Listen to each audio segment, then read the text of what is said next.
when we went out there looking a little bit closer on what personal care assistants do in Norway. And if you open this, you see that on a daily basis, personal care assistants will read a lot of things, like signs and symbols, menus, duty rosters, personal care plans, messages from college supervisors, and so on. And there is also some reading that are not every day, but regularly, and also some reading that they only have to do occasionally, like, for instance, the health and environment and safety instructions, and forms and informations on rights and duties. We did the same with writing. On a daily basis, the personal care assistants will complete forms, write journal reports, write messages to colleagues and so on. And there are also some tasks that are only done more regularly or occasionally. And the same with verbal communication, which is the oral skills. They will have, on a daily basis, they will have to listen to the wishes and needs of the residents. They have to listen to instructions from supervisors or other colleagues. And they will have to chat with residents, which takes another approach. If you're chatting with the residents, or if you're talking to one of your colleagues, for instance. And there are some basic maths. They will need to measure a patient's temperature and weight, monitor a patient's fluid intake, for instance, estimate time spent on patient care, dressing, bathing, showering, and so on. And more regularly also check the inventory or their pay slip. And on the last page, you find some computer skills, because digital tools has been implemented even in the healthcare services, as Graciela also mentioned, in Estonia. So they will have to communicate by email, submitting digital error reports, fill in information and write shift reports in electronic journals, and so on. You can take a closer look at this later. And on Wednesday, Randi will, my colleague, she will tell you a bit more about the profiles and about embedded learning.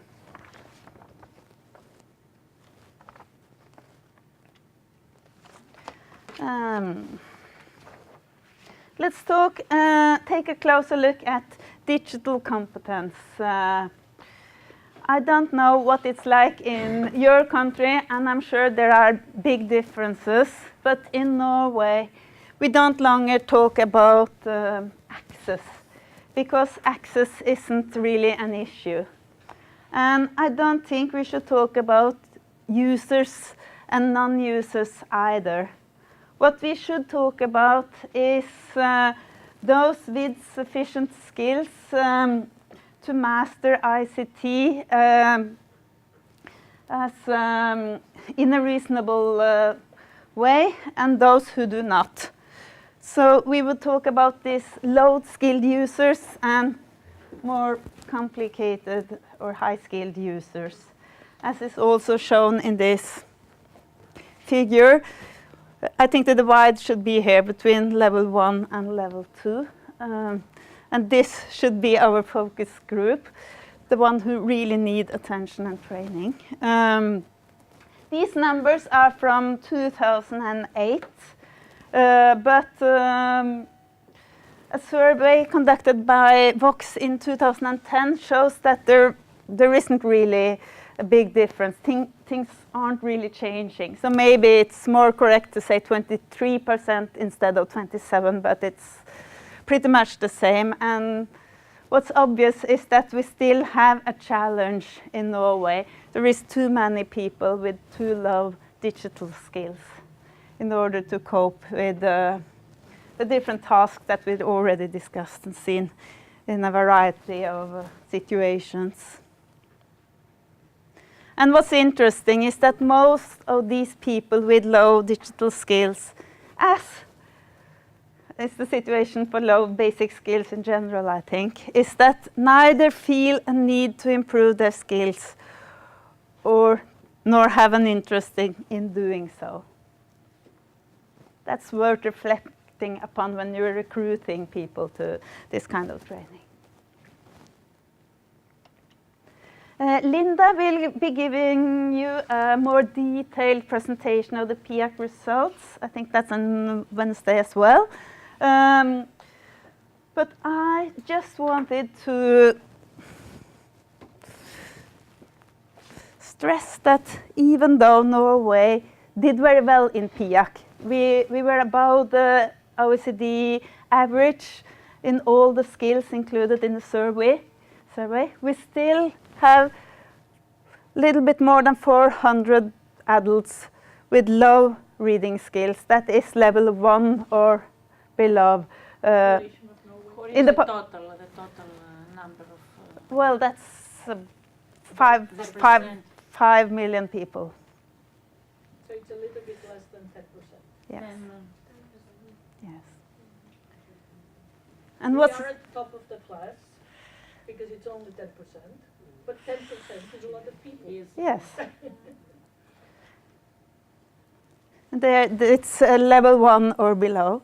And what's really interesting, I think, is that the number of adults with low numerous skills is even higher than the people with low reading skills. Almost 500,000. And what is interesting and useful, I think, with the PIAC results, if you're thinking at the policy level, is that there is a positive relationship between proficiency and labor force participation and employment. And there's also a link between higher literacy skills and social outcomes, such as belief that an individual can have impact on political processes, participation in volunteer and associative activities, and also better health. And in Norway particularly, there's also a strong link between proficiency and trust in other people. That's specifically in Norway, I think. It's not general for all the OECD countries. Yes. There is a positive relationship between salary and trust and education and trust as well. And one of the papers did an interesting experiment last week. They put out 15 wallets all over Oslo. They left wallets around. Yes. Just to see what happened. And they got 12 out of 15 back. That's good, I think. Yes. Yeah. I'm almost finished, but I would like to add one slide about basic skills provision in Norway. And we find basic skills courses for adults at various arenas. And adults in Norway has a statutory right for basic skills training for free as part of their right to primary and lower secondary education. And this training is offered by the municipalities at the local adult education centers. And in addition, Vox is administrating the Basic Skills at Working Life program, which is a program where any enterprise could team up with a learning provider and apply for funding to offer basic skills training at the workplace for their employers. And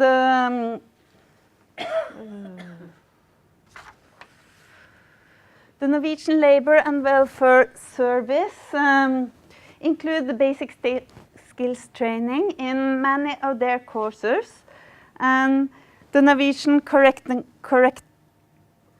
Service, that's prison education, they work with basic skills, and they combine work practice and basic skills training for the prisoners as a part of their preparation for release. And many people in vocational rehabilitation enterprises also need basic skills training. And the libraries are offering basic skills training for their users, particularly digital competence. It's very popular, and you don't have to sign up for it. You can just pop by and get some tuition when you need it. And there is other learning arenas as well. And there's a wide range of providers offering basic skills training. Public providers, private providers, company providers, study associations, and NGOs, to mention some. I think as we're going to discuss teacher training a lot during this week, but as a kind of platform for that, I think it will be useful to discuss or to reflect a little bit about how is the basic skills provision in your country. So maybe we could spend a few minutes on that now. Yes? Comment also on one thing, because Angela was asking me, in the courses that we do people get qualifications? And I think that it's an interesting question, because it points to what the problem is. Most of the people we're talking about who need basic skills training in Norway have completed their primary education. They have been given instruction in basic skills. They should have it. Some of them have both lower and upper secondary education. They still lack basic skills. Either because they didn't really achieve what they should have done through schooling, or because it has eroded, they have lost it, or because it has to do with digital competence, which was not taught when they went to school. So we feel that this question of qualifications for the people training in basic skills road programs is not very relevant, because they have qualifications, but the qualifications they have got in practice are like a Gruyere cheese. There are holes in it. They have the paper, but they don't have the content. So that's why we need to give them courses. Yes. What we've been doing a little bit this year, and we will do it more next year, is to work with vocational training and basic skills training at the same time. Because even if you're not going to do the what fagprøve? The master, the final practical test for to get the vocation. You can working towards getting a professional. Getting professional as a plumber or. Because you probably have the same system in your countries. That one thing is the vocational formal schooling, but the more traditional vocations, more traditional employment, have these master guides where you get qualifications that are from the profession itself, right? So we have this dual system here. You get an exam, or you can get this. Well, you have to do both. You have to do an exam. There are formal examinations, but there are also the examinations that have to do with the profession itself. Yes. Branch. And yes, and as an adult, if you got 5 years of experience, you will not need to do all the theoretical training. So you can go directly to practice, and then at the end you will have a final exam in just the vocational issues, not all the other things. And there's a practical exams as well. And what people do is they work very slowly towards these exams, working with basic skills and some of the competence goals from the curricula for the vocational training. And then when they're prepared for it, they can decide that this is what they want to do, and they go in more seriously. But then they already got the documentation of the basic skills training and the training they've done within just focusing on some of the competence goals, and they can shorten their training later because of that. Just a comment about how we are going to work these days. I think that the question that Margrethe posed now, what is the provision in your country, is what you automatically are doing. You're comparing what you're hearing to what you have in your own country, which is a difficult comparison because the structures are very different. Yes. But we will, through the week, have several presentations, both other presentations from the Norwegian system and presentations from other countries. And what we want you to train in, because there are two approaches to this sort of thing. You can say, it's so different, we cannot do anything about this in my country. You don't understand. These wouldn't work because that's the negative approach. You can also say, okay, we cannot adopt this as it is because the structure is completely different. But what a good idea that we could take that particular grain and put it in our structure. We could actually do this and that. And when we ask you to comment, what we want you to focus on is that. If there are only 2 or 3 things you have got out of each day, write about that. Even if it's just a little tiny thing. Oh, these profiles, I could do something with that. And forget the whole structure, that is too difficult because we work in a completely different manner. But how can we adapt that? Or you can go back home and say, oh, you know, in Norway they have the right to primary, lower and upper secondary. And because basic skills is part of that, you can actually get free training in basic skills, even if you have completed the whole education. You can go back. This is the revolutionary thing. You can actually go back to your municipality and say, digital competence is now a basic skill. And I don't know how to use a computer. Give me the training for free. People have not discovered it, because the municipalities are trying not to say this too loud. Because when the municipalities get really offering it, we are working at all of that. How to prepare the municipalities, prepare the teaching staff, so that this right, which is by law there, really becomes implemented. So to go back home and say, you know, people in Norway can have right to basic skills training for free. You can talk about it very loud. It's not really happening yet, but they do have the right. And when I said it in France, in Lyon, a week ago, there was a roar. Yes, the government should take care of this. So in France, I'm very popular now. Because I told them that the government should take care of it, right? We are proud of this assise.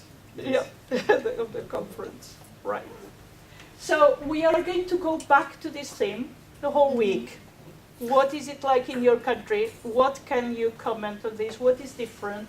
What do you do better than us? How can we learn from this? So there's not a very good red line through the week, because we're just going to go back and again. And the theme is teacher training, but to be able to give good teacher training in literacy combined with digital competence, we need to go deeper into what is it and what do we think is the problem and what are the challenges here and there. So Maybe we should leave this for your we'll go back reflection to notes later yes. today. Yeah. Yeah. And some of the participants will present basic skills provision in their countries during the program, but it's only some of you. We couldn't have you all because there are too many countries. But people can Present write it, about it, and but then we we can can write. all read it. That Exactly. would be really interesting. Exactly. And while you have been speaking, I have got more applications to be part of the wider circle. So the wider circle is getting wider. So it's good. And believe it or not, it's time for lunch. Because we eat lunch early. Last Yes, sorry. final sum up. I wanted us to develop a common understanding of what we mean with basic skills. And I hope we can use that as a platform for the discussion this coming week. And I also argued that basic skills constitute the essential conditions for learning and development in education as well as in working life and in the society. And if any of you disagree in my definitions or don't really think it's relevant, I think this is time to speak up. Otherwise, Thank you. this is what we're going to stick to. Thank you very much for listening and for Thank you, your Margrethe. fruitful contributions. Thank you. And enjoy your lunch. Thank you very much. Margrethe, I know you're very busy, but could you be a little bit part of the wider circle in case there are questions? Can I send them to you? Yeah, sure. So that I involve you in the discussion. Thank you very much. By the way, do go to Box NO English, because, for instance, some of the statistics that Margrethe was quoting here from the Digital Citizen, a lot of those reports have been translated into English. So you will find a lot of English information on our pages. We are trying to You also translate a find lot. the competence goals and more.